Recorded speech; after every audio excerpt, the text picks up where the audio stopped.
1 in 4 people quit their job this year. 1 in 4, 25%.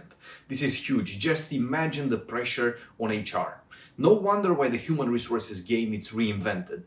This is the reason why the startup market in technology for HR is booming at unseen rates.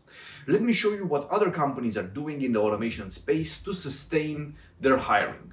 HR departments are overwhelmed with paperwork and processes. It's really a people-centric discipline. In talent acquisition, for example, automation already does the posting of the job ads, sorting and sourcing CVs, interview scheduling, and of course, testing candidates in an automatic manner.